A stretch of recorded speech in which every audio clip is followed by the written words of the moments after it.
स्वामी जी प्रणाम। बुद्ध और महावीर की शिक्षाओं में इतनी भिन्नता क्यों है, जबकि उन्होंने एक सी साधनाएं की हैं? ओशो ने इस बात को बड़े ही सरल भाषा में उजागर किया है कि दोनों महापुरुषों ने एक सी साधना की। उस जमाने में जो प्रचलित थी, उस जमाने के लोग गुरु जो सिखा रहे थे, चूंकि वो एक ही इलाके के भी थे तो स्वाभाविक रूप से, किंतु दोनों की स्टार्टिंग पॉइंट जो है बिल्कुल अलग है। यहाँ से समझना शुरू करिए। महावीर ने जो साधना की वो बहुत पॉजिटिव दृष्टिकोण से की, जिसको वो संयम कहते हैं। उनका प्रसिद्ध सूत्र है जिस पे ओशो ने 14 प्रवचन दिए हैं। छोटा सा सूत्र, सर्वश्रेष्ठ धर्म क्या है? अहिंसा, संयम, तप।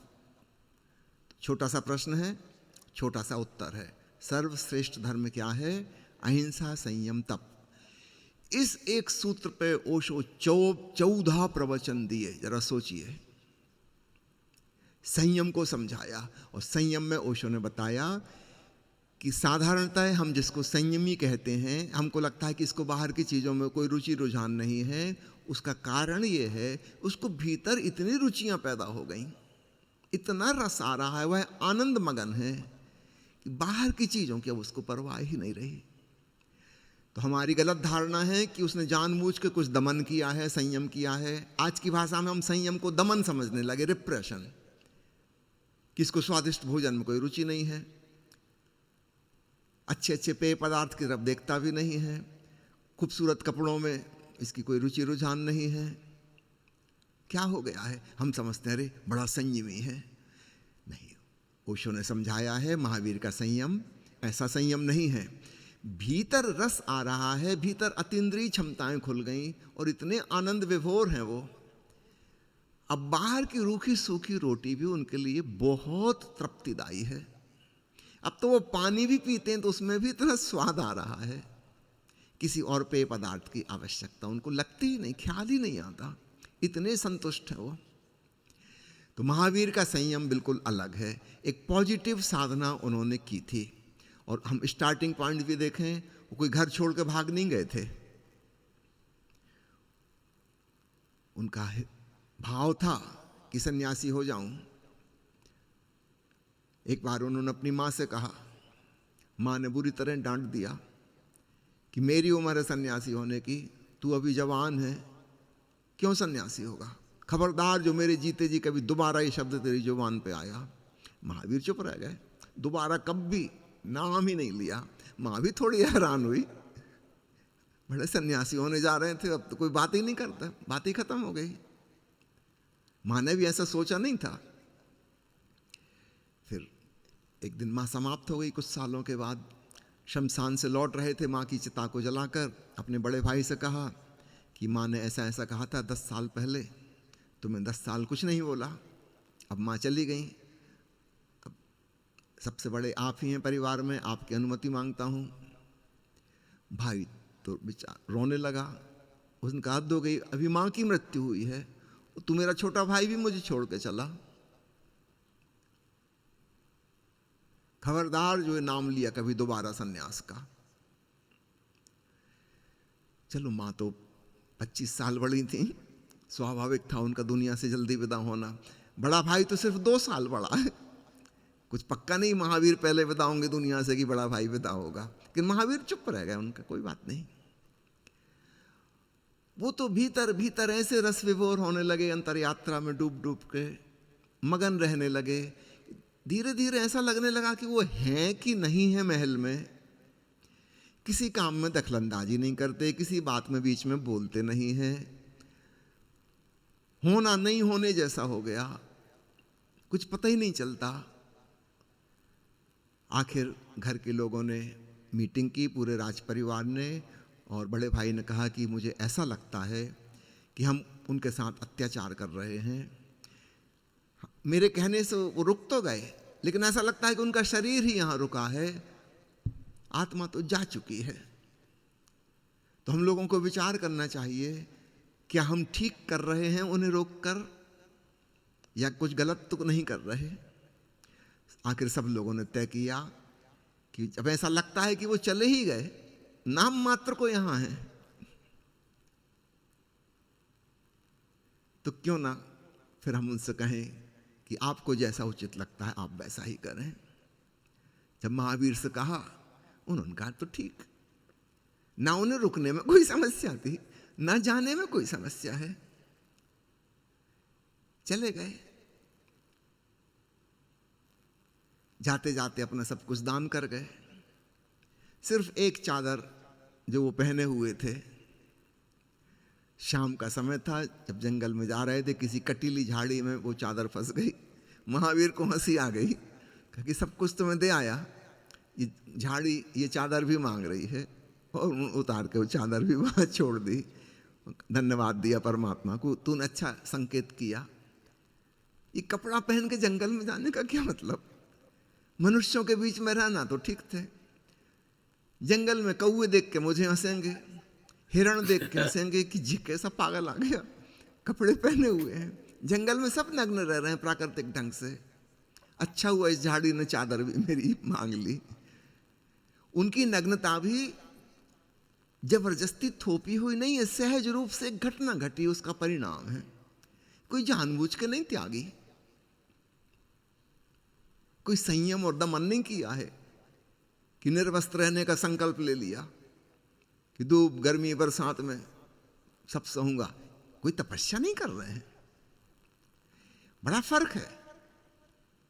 बहुत पॉजिटिव ढंग से उनकी यात्रा हुई है, और इसलिए इस पॉजिटिव यात्रा में संवेदनशीलता बढ़ती गई, बढ़ती गई, बढ़ती गई, और अतीन्द्रिय अनुभवों का लोक खुलता गया। वो तो महल में ही खुल गया था, लेकिन प्रकृति के निकट पहुंच कर और आसान हो गया।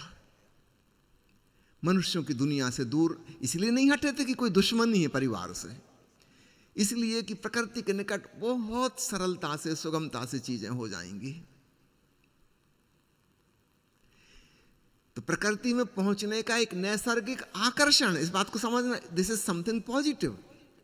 कुछ जब हम छोड़ के भागते हैं तो हमारा पलायन नेगेटिव होता है, किसी चीज से हमारी दुश्मनी है, वो हमें शत्रु जैसे लगते, इसलिए हम वहां से चले गए। महावीर का जाना बिल्कुल दूसरा है। प्रकृति से प्रेम है, लगाव है। मनुष्यों की भाषा वाले जगत से दूर हो जाएं, प्रकृति के मौन में और ज्यादा मजा ले पाएंगे। उन्हें अपने भीतर ऐसे स्वाद आने शुरू हो गए कि भोजन की ही बहुत कम जरूरत पड़ती थी। 12 साल की तपस्या की अवधि में उन्होंने 1 साल भोजन लिया, एवरेज 12 दिन में 1 दिन, इतना भोजन पर्याप्त था। भीतर ही कहीं से ऊर्जा मिलने लगी, दिव्य ऊर्जा, डिवाइन एनर्जी। ये एक पॉजिटिव साधना थी, और इसके परिणाम बहुत ही खूबसूरत आए। और इसलिए महावीर ने जो शिक्षा दी उसमें मुख्य बिंदु यही है, संयम। तप, 12 प्रकार के तप, 6 प्रकार के बाहरी तप और 6 प्रकार के भीतरी तप। और ओशो ने एक एक तप के ऊपर एक एक प्रवचन दिया है, 12 प्रवचन 12 तपों पर। मेरे ख्याल से सिर्फ एक शब्द तप को समझाने में 12 प्रवचन, कितने विस्तार में ओशो गए। वो तब महावीर की पूरी साधना पद्धति हमें समझ में आती है, और इसलिए उनके बातें बहुत पॉजिटिव हैं, अफर्मेशन है, क्या करना है स्पष्ट रूप से बता रहे हैं। श्रावक होने पर उन्होंने बहुत जोर दिया, बल्कि साधु साध्वी को भी पीछे रखा, श्रावक श्राविका को नंबर 1 पर रखा कि गौर से सुनो, कुछ करना नहीं है। जब हम कहते हैं साधु साध्वी तो पता चलता है कुछ साधना करना है, कुछ करना उसमें आ गया। महावीर कहते नहीं, कुछ साधना वादना की जरूरत नहीं, तुम सुनो। बड़ी विचित्र बात। और श्रावक को उन्होंने कहा कि वो श्रेष्ठ है साधु से, जो सुन के ही परमात्मा को पाले, कुछ करना ना पड़े। जिसको कुछ करना पड़े वो थोड़ा निकृष्ट कोटि का है, वो बहुत संवेदनशील नहीं है।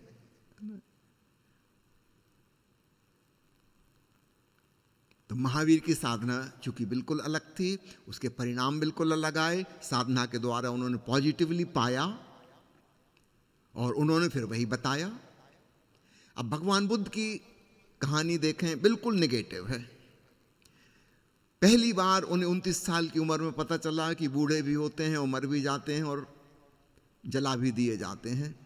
घबरा गए, बेचैन हो गए, बड़ी विरक्ति पैदा हो गई।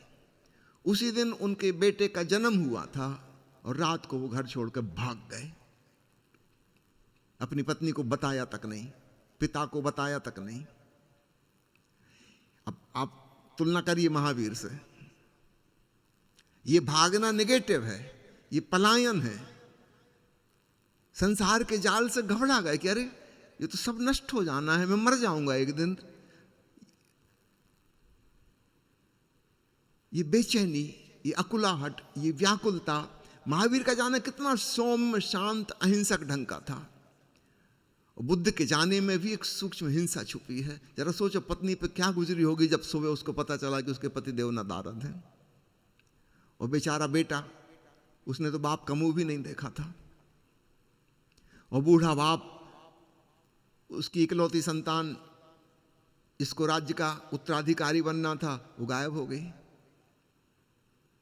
ये लोगों के मन में कितनी नाराजगी और कितना क्रोध आया होगा। महावीर के जाने पे किसी को क्रोध नहीं आया। उन लोगों ने खुद विनती की थी कि महाराज आप चाहो तो चले जाओ, क्योंकि हमको लगता है हम अत्याचार कर रहे हैं आपको रोक के। महावीर ने कहा तो ठीक है। बहुत जमीन आसमान का फर्क है दोनों में। बुद्ध के ऊपर पूरा राज परिवार नाराज रहा होगा। ये तो दगा दे गया, धोखा दे गया आदमी। हमारी क्या अपेक्षाएं थी, एक्सपेक्टेशन थे, इसने वचन तोड़ दिया।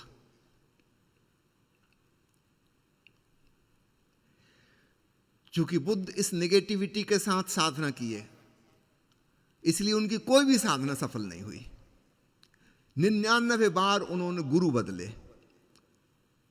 और 99 इसलिए कहा जाता है कि वो बड़ी से बड़ी संख्या, उसके बाद तो फिर रिपीटिशन नहीं है। जितने गुरु उस जमाने में थे, सबके पास जाके जिसने जो कहा उन्होंने वही किया, और पूरी दुष्टता के संग किया। याद रखिएगा, उनके भीतर की एटीट्यूड हमेशा नेगेटिव रहेगा। मृत्यु का भय वो बुनियादी पॉइंट है, वहां से वो आए हैं। जो कुछ भी किया खूब जोर जबरदस्ती के साथ। एक साधारण त्यागी तपस्वी जैसा करता है, उससे भी ज्यादा आगे निकल गए, बड़े आत्मपीड़क बन गए। लेकिन मजे की बात है, किसी भी साधना से कुछ नहीं मिला। फिर दूसरे गुरु के पास जाएं, फिर कोई दूसरी साधना करें, फिर तीसरी, चौथी, पांचवी, करते करते करते करते थक गए। उनका शरीर सूख के कांटे जैसा हो गया, कंकाल, हड्डियां गिनी जा सकती हैं, बस हड्डियों के ऊपर चमड़ी बची, फैट नाम की कोई चीज ना बची। 3 महीने का उन्होंने व्रत लिया था कि चावल का केवल 1 दाना प्रतिदिन खाएंगे बस। पूरा शरीर सूख गया, बड़े कमजोर हो गए। एक शाम नदी में स्नान करने के बाद बाहर निकलने की कोशिश में उन्हें पता चला कि कमजोरी इतनी ज्यादा हो गई है कि नदी से बाहर नहीं निकल पा रहे। वो नदी भी कोई खास नदी नहीं थी, छोटा सा नाला था। 7-8 साल का लड़का भी उसको क्रॉस कर सकता था, और बुद्ध से क्रॉस करते नहीं बन रहा। किनारे पे आ गए मगर ऊपर पैर रखते नहीं बन रहा। सोचो कैसी भयंकर कमजोरी ने घेरा होगा। किसी प्रकार एक पेड़ की जड़ पकड़ के निकले बाहर, एक वृक्ष के नीचे जाके बैठ गए। आज पहली बार उन्हें एहसास हुआ कि वो 29 साल संसार में व्यर्थ गए, कोई सार हाथ नहीं आया। और ये 6 साल तपस्या में, त्याग में व्यर्थ गए, कोई सार हाथ नहीं आया। ए टोटल फेल्योर। अध्यात्म के नाम पे जो चल रहा था सब असफल हो गया। उस दिन त्याग का भी त्याग हो गया।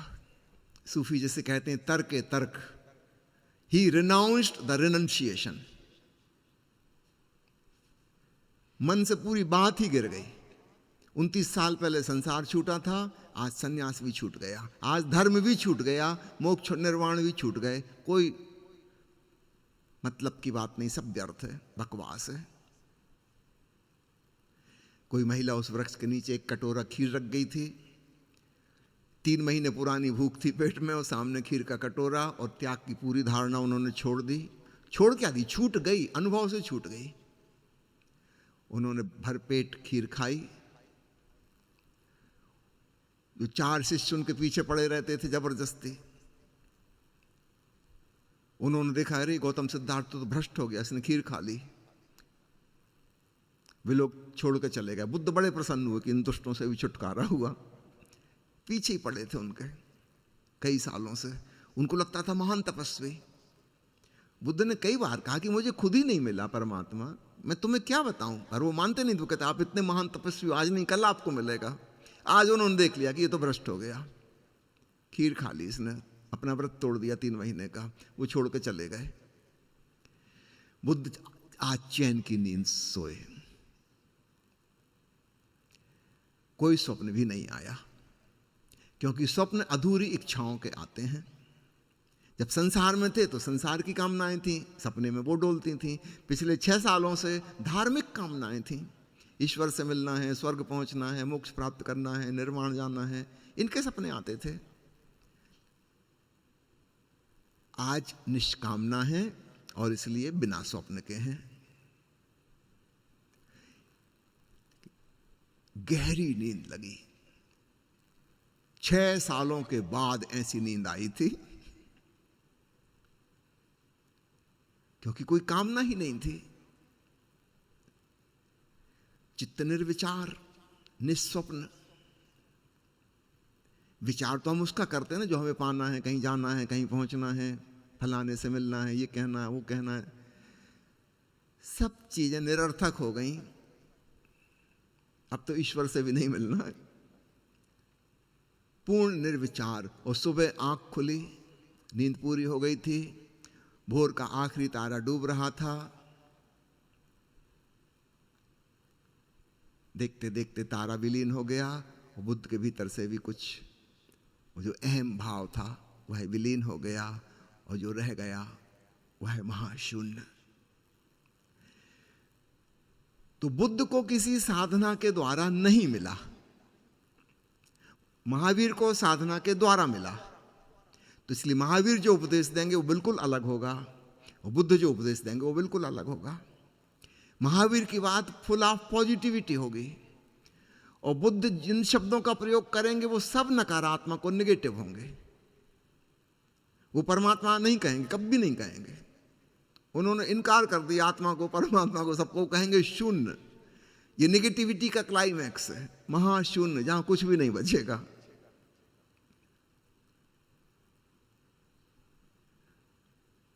दोनों की भाषा बिल्कुल अलग हो जाएगी। महावीर कहेंगे आत्मा ही परमात्मा है। उन्होंने अपने अंतरात्मा में डूबकर परमात्मा के अलौकिक अनुभवों को पाया। उनकी बात पूरी पॉजिटिव रहेगी। ये पुरानी परंपरा का मंडन करेंगे, समर्थन करेंगे। जैनों के 23 तीर्थंकर जो कह गए हैं वह सार्थक है। उसी मार्ग पर चल के उन्होंने परमात्मा को पाया है। तो निश्चित रूप से उनका उपदेश अलग होगा। बुद्ध सारी परंपराओं और रूढ़ियों के खिलाफ होंगे, कहेंगे सब बकवास है, सब झूठ है, इससे कुछ भी नहीं होता। क्योंकि उनको ऐसा हुआ, बिल्कुल निष्ठावान ईमानदार हैं। जो उनको हुआ है वो वही बताएंगे।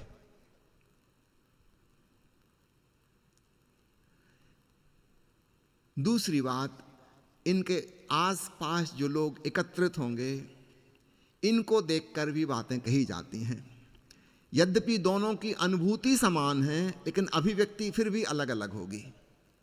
Experience is the same but the expression will be different. Expression उनके खुद के अतीत से आता है। समझो मैंने हिंदी भाषा सीखी थी, वो मेरी मातृभाषा है, तो मैं जो एक्सप्रेस करूंगा वो हिंदी भाषा में करूंगा। मैं फ्रेंच या जर्मन या चाइनीज में नहीं बोल सकता। वो मेरे अतीत का, मेरे मन का, स्मृति का हिस्सा वो नहीं है। तो हमारा एक्सप्रेशन हमेशा अतीत से आता है, और एक्सपीरियंस वर्तमान के क्षण में होता है।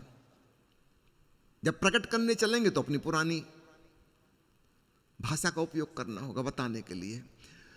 तो बुद्ध जिस भाषा का उपयोग करेंगे वो बिल्कुल अलग होगी। महावीर जिस भाषा का उपयोग करेंगे वो बिल्कुल अलग होगी। महावीर अपनी पिछली परंपरा का समर्थन करेंगे, बुद्ध सारी परंपराओं को तोड़ के कहेंगे सब गलत थे, मैं जो कह रहा हूं ये इस विधि। निश्चित रूप से दोनों में भेद होने वाला है। फिर इनके इर्द गिर्द जो लोग इकट्ठे होंगे वो अलग प्रकार के लोग होंगे। जब बुद्ध निगेटिव भाषा बोल रहे हैं, इनके पास निगेटिव किस्म के लोग ही आएंगे, याद रखिएगा। महावीर एक बहुत सकारात्मक भाषा बोल रहे हैं, इनके पास पॉजिटिव एटीट्यूड वाले लोग आएंगे, तो उनको उसी ढंग से बात समझ में आएगी। बुद्ध के पास निगेशन, ये भी नहीं, ये भी नहीं, ये भी नहीं, नेति नेति, नाइदर दिस नॉर दैट, वो उनकी प्रणाली बनेगी। और महावीर ने तो गजब कर दिया, नाइदर दिस नॉर दैट का ठीक उल्टा, ये भी वो भी और इसके अलावा और जो बच गया वो सब भी, सब कुछ समाहित कर लिया। बहुआयामी दृष्टि, जिसको वो कहते हैं अनेकांतवाद, ये बड़ी अद्भुत बात महावीर ने खोजी। अनेकांत, कि मैं जो कह रहा हूं वो भी सही है, फलाने संत ने जो कहा वो भी सही है, और मेरे से विपरीत गौतम बुद्ध कह रहे हैं वो भी सही है, और इसके अलावा और भी ढंगों से कहा जा सकता है वो सब भी सही है। अनेकांतवाद, सब सही है। बुद्ध कह रहे हैं सब गलत है, महावीर कह रहे हैं सब सही है। दोनों की शिक्षाएं, दोनों के उपदेश, दोनों की साधना प्रणाली बिल्कुल अलग अलग रास्तों पे चली जाएंगी। इसलिए अनुभूति एक, किंतु अभिव्यक्तियां अलग अलग। Experience one, expressions different. और ऐसा होना बिल्कुल स्वाभाविक है। तो केवल बुद्ध महावीर के बारे में ही नहीं, जगत के सारे संतों के बारे में जब हम ओशो की बात समझ गए कि अलौकिक अनुभूतियां परमात्मा की कैसी कैसी होती हैं, किस विधि से होती हैं, तब हमें उल्टी बात भी समझ में आ गई कि ये लोग इतने डिफरेंट क्यों थे।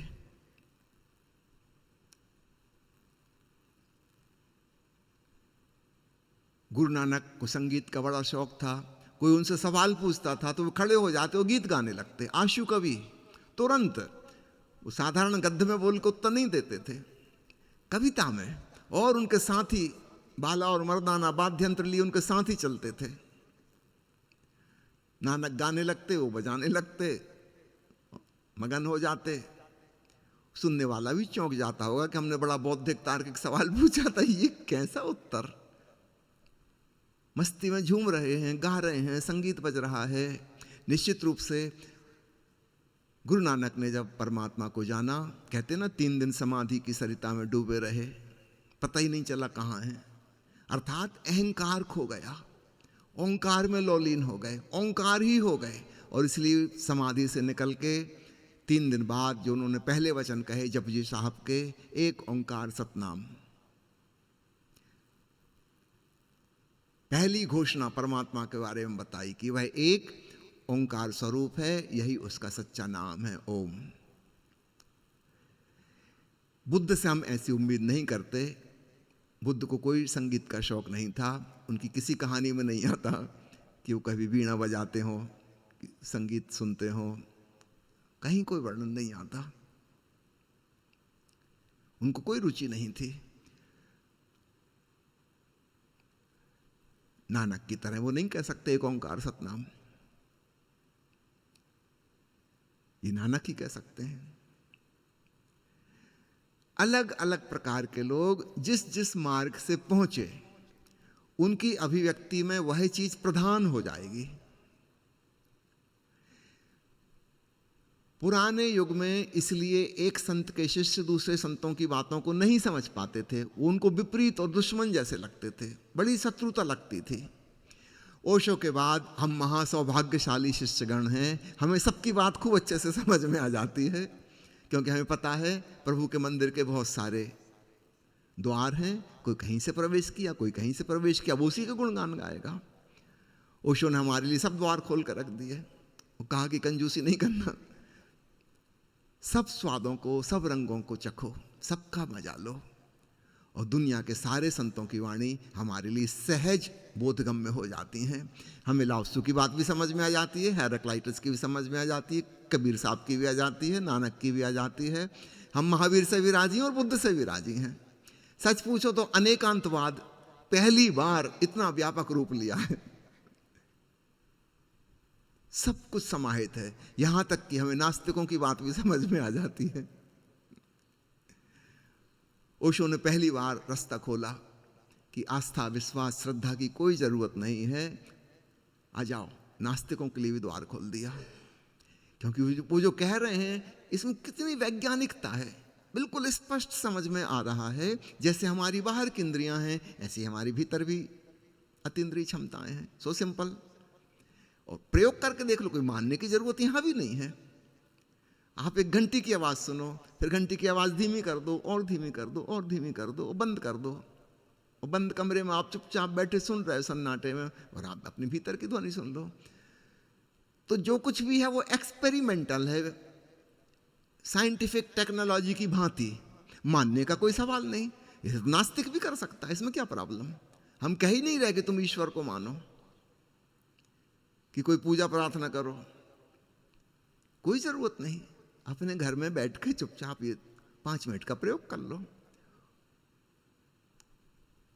तो ओशो ने सारे अलौकिक अनुभवों को, उस दिव्य जीवन को सबके लिए उपलब्ध करा दिया, और हमारे भीतर से सारे विरोधाभास संतों की वाणी के बीच में हमें जो दिखाई देते थे, विपरीत वक्तव्य, वो सब गायब हो गए। हम सबको हृदय से प्रेम पूर्वक लगा सकते हैं और उनके अनुभव का हम उत्सव मना सकते हैं, और हम जान सकते हैं अपने भीतर भी वही। तो हमसे ज़्यादा समृद्ध शिष्य आज तक नहीं हुए, हम सब महा सौभाग्यशाली हैं।